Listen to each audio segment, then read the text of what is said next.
It's time for some straight talk. The big wireless companies charge a boatload for their superior network coverage. But guess what? Straight Talk uses the same cell towers, but you pay half the cost. Who knew? Well, now you do. And I do. So let's do something. It's time to switch to Straight Talk. Unlimited plans start at just $45 a month on America's largest, most dependable networks. Straight Talk Wireless, only at Walmart. Savings may vary. Please refer always to the latest terms and conditions of service at straighttalk.com. I mentioned, too, that, or you heard right there in the open, the conversation, Roger Federer, when he won Wimbledon for the first time, at a time that no one knew he was going to go on and become one of the greatest players ever. His native Switzerland, when he returned home, gave him a cow. A cow. And I remember we spent days on that. Yes, we did. What kind of, that's like something I would imagine you would do to me if I did something wrong. Yeah. Here, like, you have to take this cow. My punishment is that I must now have a cow. Mm-hmm. Like, if you basically said to me, Greeny, I've committed some sort of relatively minor crime, like speeding or, jaywalking, right. And the punishment is for 1 week you must now have a cow. You own a cow. That's how I would view it. Because what am I doing with a cow? Well, I mean, even a horse, I can see, like, I personally wouldn't like the horse, but people come over, ride the horse, pet the horse. What are you doing with a cow? First thing you have to do is have space for it. Plus, there's one thing to picking up, like, dog poop around your house. How about a cow patty? Well, it's not in the house. I'm assuming Around you're not keeping the cows. But you're not. No, I know. With the cow. No, but I mean, I don't have a cow pasture, so I mean, I probably would have to keep the cow in the house. You have to keep them in the backyard, probably. We'd have to cordon off an area. Yeah. And just this is where the cow's going to be. Yeah. Be careful of the cow patty. And that'll teach me not to speed anymore. I mean, I would say so. You learn your lesson. Punishment. Yeah.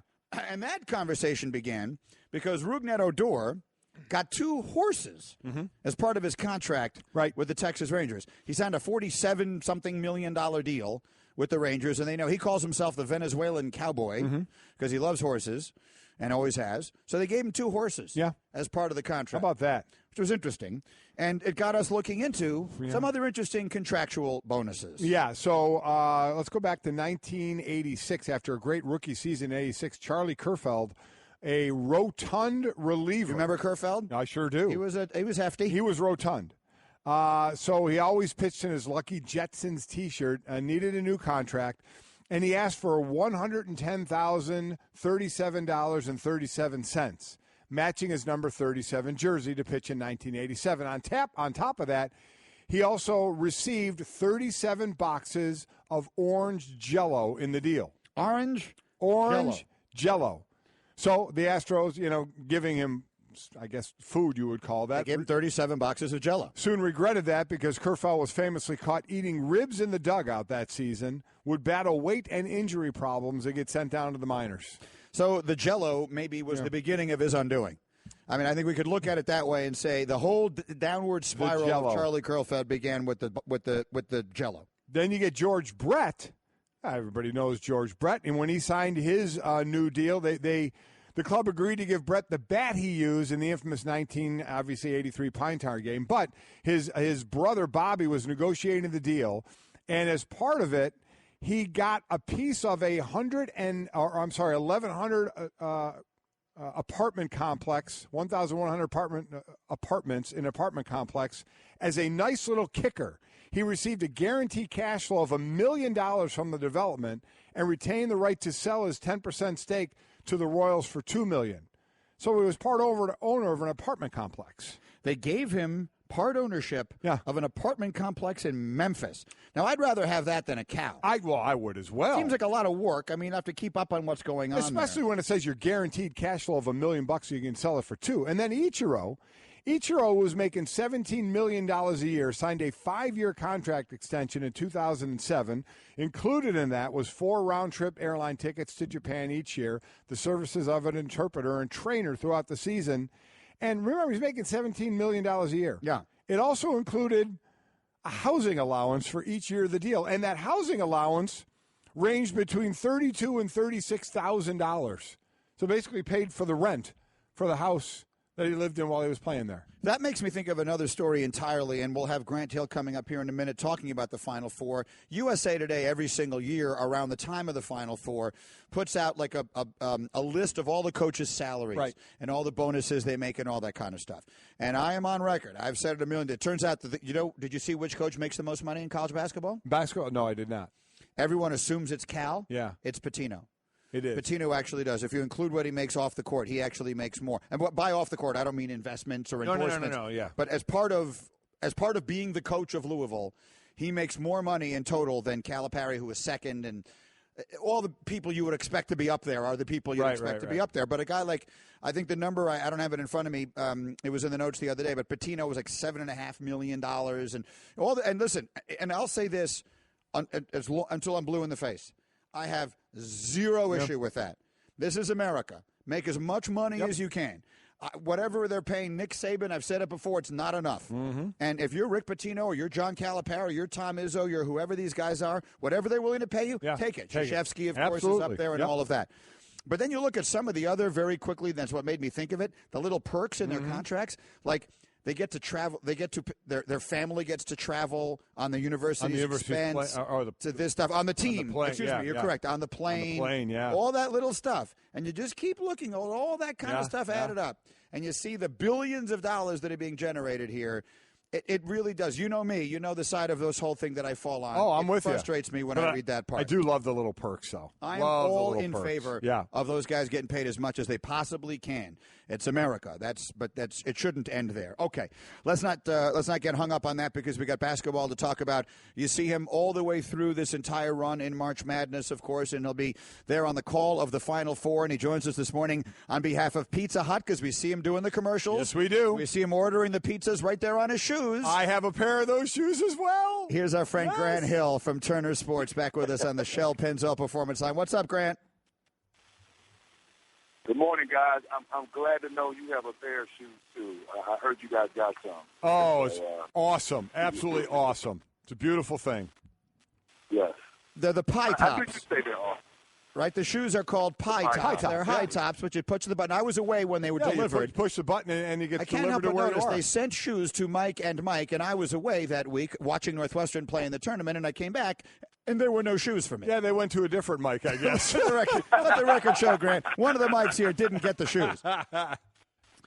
Oh, man, we'll have to work on it. We'll have to make sure you get it.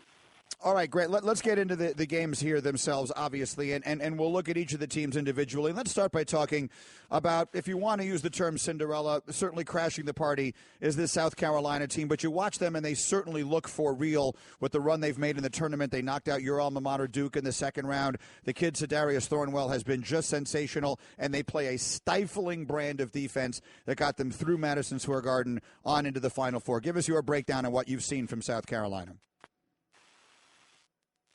I'll tell you what, this team is fantastic. You mentioned Thornwell, SEC Player of the Year, and I really do think sort of before the tournament started, he might have been the most underrated sort of great player in college basketball. I mean, all the greatness he had this season, and no one really knew a whole lot about him. And obviously no one knew a lot about the team either, but he is as good as anybody, and obviously has been sensational throughout the tournament. And then the team itself, Frank Martin, getting this program up and going, the defense, the stifling defense, the pressure, the physicality that they bring to the game. It's a relentless sort of suffocation that occurs when they defend. And, what they've done during the tournament that they didn't really do consistently during the regular season is their scoring. They're scoring at a high clip. They're really feeding off of their defense and going down the offensive end and putting up big numbers. And so, they have been, like you said, the surprise of the tournament. It seems like every year we have a surprise, we have a Cinderella, but they have managed to get to the tournament and are feeling good, are playing confident, and are capable. I mean, they are very capable of winning this whole thing. So it'll be fun to see them on this stage. They're an experienced team. They have a toughness that reflects their coach. And that will be a really good matchup between them and Gonzaga. Yeah, we always mention their defense, but you're right about their offense. They're averaging 82 points a game in the tournament, second only to North Carolina at 85.5 points a game. So they are getting it done on both ends. And let me ask you about the scoring and how you think the scoring will be. I asked Bruce Bowen this, but I want to ask you, a guy who's certainly used to scoring a lot of points, how is shooting differ, and how much more difficult will it be with the depth perception in a football stadium as opposed to an arena where basketball is normally played?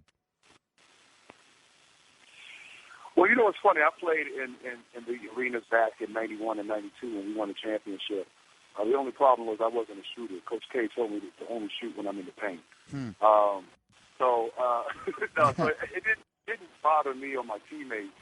I was at the arena yesterday, the stadium, and it's big. It seems like it's bigger than the stadium last year in Houston. I will say, though, look, I mean, in recent years, we have seen some amazing shooting performances in the Dome. I think last year, Marcus Page, his shot at the end, but then Chris Jenkins, his game winner. So I don't anticipate it being a problem. I think one of the things the NCAA has done now, they have brought the teams in earlier, and now they get 2 or 3 days of practice inside the stadium. And so you get a chance to get a lot of shots up, get accustomed to the depth perception. Today you have the open practices that are open to the public, and they usually have a really good turnout, some great energy. So it's a little bit like a game environment. So they get a lot of shots up. Back when I played in the early 90s, you had 1 day of practice, and that was open to the public. And you really couldn't get a lot accomplished during that time. So I don't anticipate it being a problem. I mean, I think once you get into the game as a competitor, it doesn't matter if you're in a playground, you're in a high school gym, or you're in a football stadium. You're just out there competing. You're acting and reacting, and you're trying to help your team win, and you forget about all the other stuff. So I don't anticipate it. We'll see. We've had problems before in the past, so I think this year will be okay.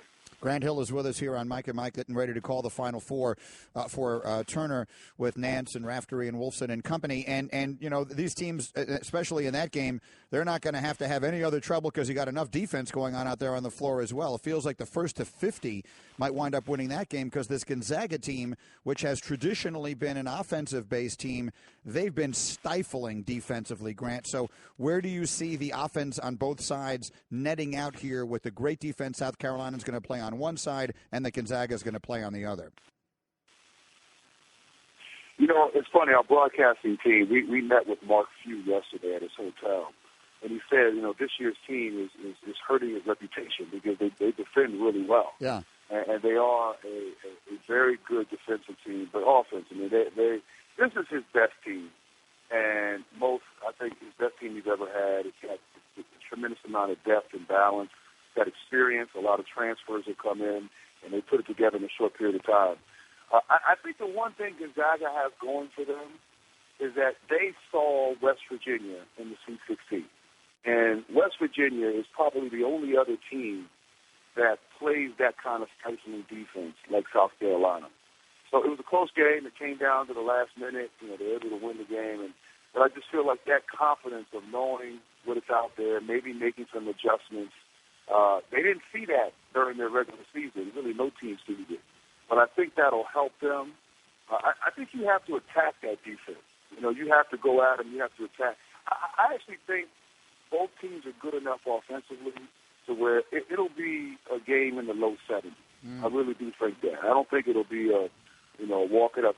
These are two very good offensive teams that are playing with tremendous confidence right now. I always say, Bruce Bowen knows this as well as anybody. Good offense trumps good defense. So. As far as North Carolina, Oregon, nobody's surprised North Carolina is there. Oregon losing Boucher, the big guy who also has a nice touch outside at threes as well, gone from that team. Here they are in the Final Four. What about that team can give North Carolina the most trouble? Well, we all know, and you guys know as well as anybody, it's all about matchups. And, obviously they did a tremendous job against Kansas. Kansas was averaging 96 points in the first three postseason games. They held them to 60 points. Carolina's a different team. They have great size. They get up and down the court well. Jackson's playing at an elite level. But Brooks, Dylan Brooks is going to be an interesting matchup. You kind of play him at the power forward position. And so who's going to guard him from Carolina? You're going to put Isaiah Hicks, Meeks, maybe Luke May. Now you have a bigger guy guarding him. They space the floor. They really do a lot of penetration and kick, driving kick, a lot of isolation one-on-one. So if they're hitting shots, then they're pretty dangerous. And then the kid Dorsey, he has emerged along with Brooks as their go-to guy. 7 consecutive games, 20-plus points. Just shooting the ball well, playing with a tremendous amount of confidence. And so the two of those guys, it's about matchups. And now, Carolina is as good as any team defensively. They're well-rounded. You know, they do everything pretty well. They go inside, they shoot from the perimeter, they're doing better, they run. They really can lock down and defend you. So, but I want to see that Brooks-Hicks matchup. And who's going to win the best of that? Is Hicks going to be able to take advantage inside against the smaller Brooks? And will Brooks be able to pick him out on the perimeter and shoot and get him off the dribble? So that'll be a matchup to watch. Oregon's a very dangerous team. They play with a lot of confidence. They're very loose. But they have a toughness about them, a mental and a physical toughness. That's quite interesting. So that one, too, should be a good matchup as well. Absolutely. The way they held off Kansas in those final minutes, I thought was remarkable. Mike and Grant Hill, quick final one for you here, and then we'll let everyone know how they can get their own pair of these Pizza Hut Pie Tops. But I have so enjoyed, as I think everyone has, watching you guys with the broadcast and you and Nance. And Raftery in particular is so funny. I'm just wondering, when he goes into one of his things, when Bill Raftery goes into his shtick, especially going into a break and all of that, what's it like sitting next to him when he's doing that? When he goes to his famous kiss in the glass, and I'm not even going to do my imitation of him because it'll be awful. What is it like sitting next to Bill Raftery when he's doing one of those things?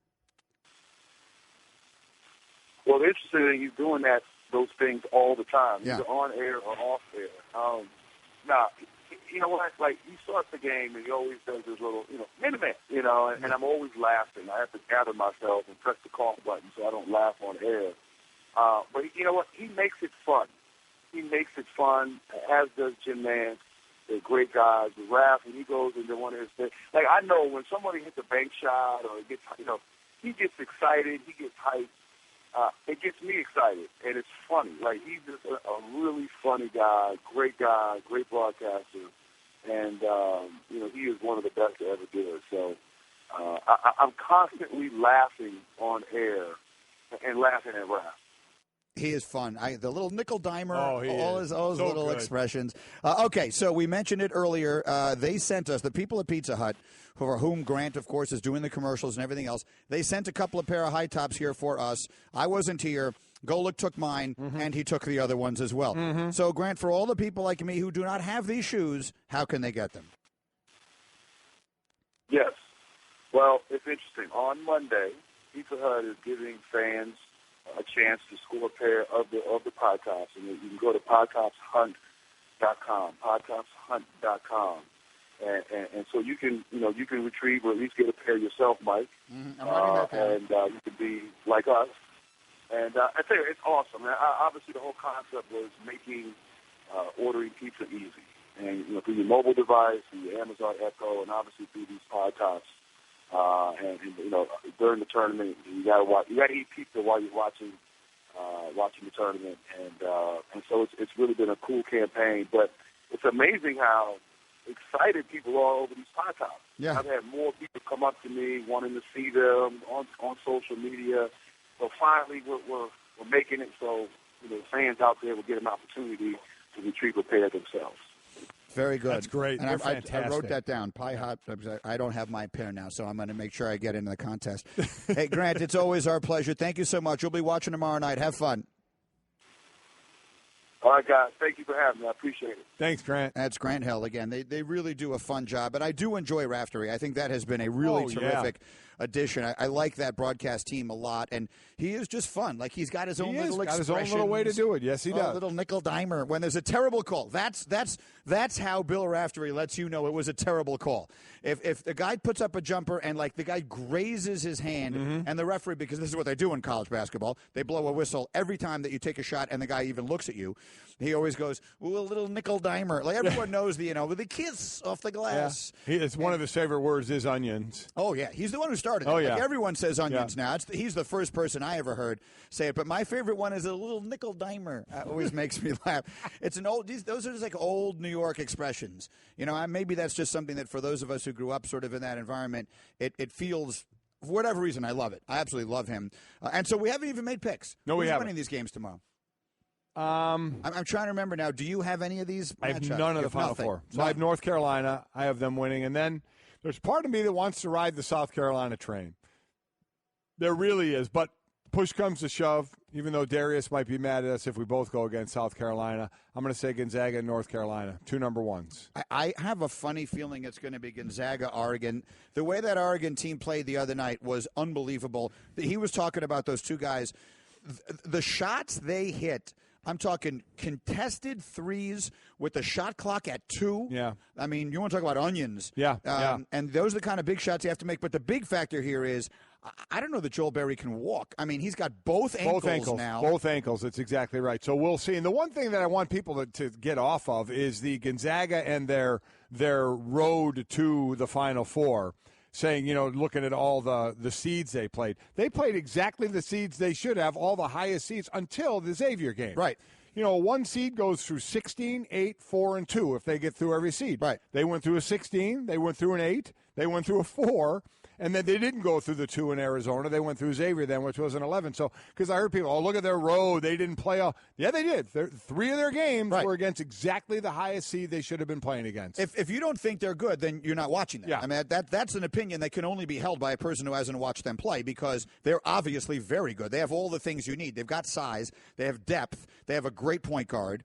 And this guy, Jonathan Williams, is the least talked about really good player in the world. So they're a very good team. I think they will. And I like South Carolina. Cedarius Thornwell apparently didn't practice yesterday. He was sick. He's sick. Yeah, they're just going to get a lot of fluids in him and just rest him, which is what you do. Yeah, that's a shame. And I'm really looking forward to the defense in both those games. I really am. Yeah, I mean, you just heard Grant say he thinks that South Carolina and Gonzaga will get into the 70s. I'd love to see it. I don't expect it. I think that'll be a very low-scoring game. And then Berry, on the North Carolina point guard, Joel Berry, he says he's going to be fine and he's going to play. But that's what you say. It's exactly what you say. If you watch them on Sunday afternoon, it's a question mark there. Yeah. And he's a very important part of what they do. And that Oregon, they were so impressive against Kansas. Oh, and Jordan Bell, I can't wait to see, if he's going to be what he was in the last game with the blocks and the rebounds was unreal. Carolina's deep, and they're good. Look, that to me, I'll say it in advance. I think the winner of that game wins the championship. I think whoever wins North Carolina, Oregon is going to win. Yes, I do. Okay. I think they're going to. I think the winner of that game wins the championship. Now that Applebee's Bourbon Street Chicken and Shrimp is only $9.99, ordering dinner just became a no-brainer. And that means you can spend more time on life's bigger questions, like which appetizer to get. Price and participation may vary. See restaurant for details. Doris Burke, as she joins us live from Dallas again tonight, the women's Final Four with UConn taking center stage. Good morning, Doris. Good morning, gentlemen. How are we doing? We're doing great. There's a million things we want to get into with you. Let's start here with the women's Final Four. And, of course, I hate to say it this way, but it sort of feels almost every year now. It's become like the UConn Invitational. So let's start by phrasing it this way. If Connecticut is going to get beat, and they've won 111 straight games, be it tonight or Sunday, what beats them? What is it that is going to eventually end this if it's going to happen this weekend? Well, it's the most vulnerable group Gino Auriemma has brought to the Final Four in quite some time. One major vulnerability is there's zero front court depth. So if Gabby Williams or Nafisa Collier get into foul trouble, there's a significant drop, and it's played a part in the closest games they've played this year. So that's one. I think what's getting lost here on the casual fan who just would tune in at this point, these are all new kids, or 4 of the 5 starters and 5 of the top 6 players for Gino are in roles that they are bearing the weight of responsibility for winning for the first time in their careers. And listen, you now have 2 first-team All-Americans and 3, actually, if you include Gabby Williams, who should be 1. The emergence of Katie Lou Samuelson and Nafisa Collier and their willingness to sort of, be the production that leads to victory has been a really kind of cool story. Shania Chong, though, is in her first year as a starter. And for 3 years, she was so inconsistent and could never earn Juno's trust that she couldn't play. And so, what happens under game pressure if Mississippi State or one of the other 2 teams who comes out for a Sunday night national championship is able to put game pressure? Can they continue to meet these challenges? Those would be a couple of things. And then I do think that South Carolina is playing its best basketball. They endured an injury to Elena Coates, so they're playing smaller. The floor is better spaced, and there's talent there. So I don't want to say this is a layup. I think the Mississippi State team is going to have a major challenge. They were beat by 60 in last year's round of 16. So I don't see Connecticut losing the semifinal. But there are a few things here where they're more vulnerable, I think, than people would think. Is there any way that Vic Schaefer, the coach at Mississippi State, is showing the team the game from last year as any kind of motivation process? You know, Mike, as soon as they left Bridgeport and landed back in Starkville, 1 hour. I mean, they watched the videotape the next day. It took them a full hour to get through the first quarter. And they had 60 planted, the margin of loss. They had it planted in their weight room and in their locker room the entire season. And I loved Vic yesterday. We met with him. He said, it was humiliating. I was embarrassed. I was supposed to give a presentation at the Final Four on my vaunted defense, and I got beat by 60. He said, I called the leader who requested that I speak, and I said, do you want me to do this? And so what does he do? He calls Gino Auriemma and says, I need you to help me. I need to understand what you're doing better than I am. And listen, they're not going to make up 60 points. I think it's going to be a major challenge. They do have some things that they can do. They have a 6'7" player, Tiara McCowan, who will be a challenge for Connecticut if they can deliver her the basketball. And they are an excellent defensive team. I just don't think you make up that kind of ground. And what I do wonder, and you guys know, when you're beaten that badly by somebody, what kind of doubts do you step between the lines with if Connecticut goes on a big-time run tonight? Do you have the fortitude, the mental toughness to sort of make a run? We'll see. I'm hoping it's a much closer ball game, obviously. That's the late game tonight. Again, the women's Final Four is tonight on ESPN2 in Dallas. Doris Burke will be there for all of that. There's one other thing I really wanted to ask you about today, Doris. I'm thrilled to have you. Adam Silver made the comment earlier this week that he would like to see a female head coach in the NBA at some point sooner rather than later, which, as we said, is a very convenient phrase because it's delightfully nonspecific. And that created a whole lot of conversation. And look, here we are talking about Gino Auriemma. We just ran this big feature, overwhelmingly the most successful current coach in any sport is a man coaching women. So I would love to ask you, as one who has been around the sport all of your life and has covered every element of it, what is your perspective on the possibility of a woman coaching at the NBA, head coaching at the NBA level sometime soon? Well, I think there's a process to get there. And, Becky Hammon has started that process, or more appropriately phrased, probably the Spurs have started that process, right? Because you have to be exposed to the level and learn all of the nuances and things that go into it. No different than a woman who hopes to be a GM in the NBA. There's a process to getting there. And to be honest with you guys, I had such a selfish reaction to Becky Hammon being named a finalist for the Florida job, with which she then just, kind of withdrew her name. Because Becky is hugely important to the distaff side at this moment. But she also has choices to make for her family and her life balance. And Florida was going to be a very high-paying job and probably a little bit different lifestyle in terms of work-life balance. And I just think that there's a process here. And I want for women and their success, but you've got to be put in the position and then meet the opportunity first. And so I'm thrilled that Adam is, as I have always believed the NBA to be, always looking for opportunities for, to make the league as balanced as it can be. So I don't know what the timetable is, Mike, but I know that the process gets started when the people in positions of hiring power, broaden their perspective and perhaps are looking for a different voice. Becky has met that challenge. Selfishly, I hope she stays with the Spurs and continues to pursue that. But, that's her choice. We just need more women to have the opportunity. And now, insurance-minded speeches from Geico. Hardship. My grandmother would go through it every month to pay her insurance bill. First, she would handwrite a paper check, in cursive. Then, using her own tongue, she would wet a stamp for an envelope.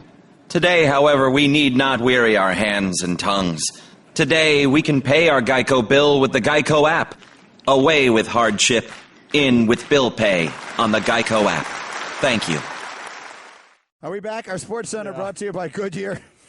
We were busy laughing. I missed the go in my ear. Sports Center brought to you by Goodyear, superior tire performance where the road takes you for traction and handling in challenging weather.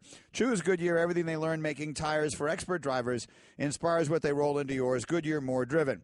See, I'm kind of torn on this because there's a part of me that I'm trying as I get older to be an open-minded person and to say, look, I'm not trying to convince the world of my point of view. Right. I want to hear everyone else's point of view. But if you're going to put pineapple on a pizza, I have an issue with you. But it's not a pizza. It doesn't affect you, though. You're not eating it, right? Yes, I'm not even looking at it. Okay, but it still doesn't affect you at all. I was a waiter. In a very, very good pizza restaurant. It's the only job I've basically ever had outside of the broadcasting business. I was a waiter. All right. I was a darn good waiter, too, I might add. And what made you a good waiter? I worked with the customer. Did you annoy people, though? Probably, yeah, but not purposely. Okay. I felt I am a frequent diner, as you know, in restaurants. So I generally feel like I have an idea of what people are looking for from the service that they get from waiters because I know what I'm looking for, and so I tried to provide that. Okay. And I actually enjoyed that. It was a good job. I know people all the time talk about it being a terrible job. Did people order pizza with pineapple on it? No, we didn't even sell it. It wasn't available. I wonder when it became a thing. I don't know, but whenever that was, we should go back and strike that day from our history. I'm really amazed at how big of a deal you're making this when it has zero effect on you. Oh, it has effect on me. Manny Walker tweets, a coach's job and management's job is to put players in the best position to succeed, not to force systems on them and trash them publicly. Here's going back to the Phil Jackson, Scottie Pippen, Carmelo Anthony discussion. And I will say it this way. When you take over a franchise, like what I like about John Lynch and Kyle Shanahan, like I ran it just 2 days ago. I'm in a place eating lunch, and a guy walks up to me and says, Greeny, what's going on with my 49ers? I said, they're getting it exactly right finally. I have no idea if Shanahan and Lynch if it'll wind up working, but that's what you do. It's down to it's very basic. You're as bad as you can get. You give the blank canvas. You find people you believe in. Yep. For whatever reason, you find Kyle Shanahan, you believe in that guy, and then Lynch, you're taking a bet on him. And let them go. Give them 6-year deals and let them go. And you know what they can do? They can build it in the image they want it, right? Whatever it is Kyle Shanahan wants. He said Colin Kaepernick doesn't have the skill set of the offensive quarterback I want. Right. So that's good. When you take over a team, the first thing, when you can start building it in your image if you want. But as a coach in particular, your job is to create things, to play a style that suits the talent you have. I mean, that's the job description. If you're just saying, hey, guys, I know you're not really cut out to do this, but this is the way I've always envisioned playing, so we're going to do it anyway, that's terrible coaching, and it's terrible management. And that's what's going on, and that's why it's Phil's fault. No, it's not. I mean, it's some Phil's fault. It's still mostly the players' fault. But do you disagree with what I said? No, I don't disagree with what you said, but it's about how much you're putting on each. I still put more of a percentage on the play. They're not running 100% triangle offense. They're not. Mike, that's not all they're doing. Okay, but they're playing other parts of the game as well, and they're NBA players. Okay, but let me ask you a question. You were an NFL player. Yes, I was. Right? And if Buddy Ryan designed a defense and said, Golic, we're going to put you out on the end, we're going to kind of get you manned up on a tackle, and you're going to use your speed and quickness to get around him, and you're going to be our primary pass rusher. You would have tried as hard as you could, but you couldn't do it because that wasn't your skill set, right? You were born to be in the middle, plugging up the run and all that kind of stuff. Right. So if you're putting people in a position that they're not, these are the best players in the world they're competing against. How much do they run in the triangle? Well, now they're running it exclusively. Well, forgetting that's now. It's been a long while till now that they've stunk. Right. Okay, with the players on the court, and they haven't been running the triangle 100%, 80%, 60%, 50%. 20%? Well, but they less. That's whatever. The strangest season because they were like 500 for the first couple of weeks of the season. So there is blame on both. I agree with that. I think Phil has done a horrible job, and I think that marriage should be over. But if you tell me to put a percentage on it, it's more on the players. Unless you tell me they're only running the triangle 100% of the time, and these guys just flat out do it, and Phil's forced and Hornacek to just run it over and over and over and over again, till I hear something like that, it's the players have to play and execute. I mean, are they even if you're running some of the triangle offense, I mean, you completely incompetent? I mean, you know what? I'll get there occasionally, even if I'm on the outside. Not as much help as I could be on the inside. Yeah. You still at the end of the day have to go out and try and execute. Correct. But there's also, I mean, in that situation now, there's been a culture that's created that's so negative. Well, I agree with that. I mean, what has been born from that is just been ugly. Well, let's wrap it up with this. We talked about funny or unusual clauses in contracts. Rougned Odor got 2 horses as part of his contract. In order to pump up Houston Astros pitcher Roy Oswalt for his Game 6 start in the 2005 NLCS, team owner Drayton McClain offered an interesting addendum to his contract. If Roy Oswalt won that start, he would get a bulldozer. Yeah! Something that Oswalt had wanted for quite a while. Sure enough, Roy Oswalt won his start, and McClain awarded him his very own bulldozer. That is awesome. So he was able to doze with bulls. Yeah.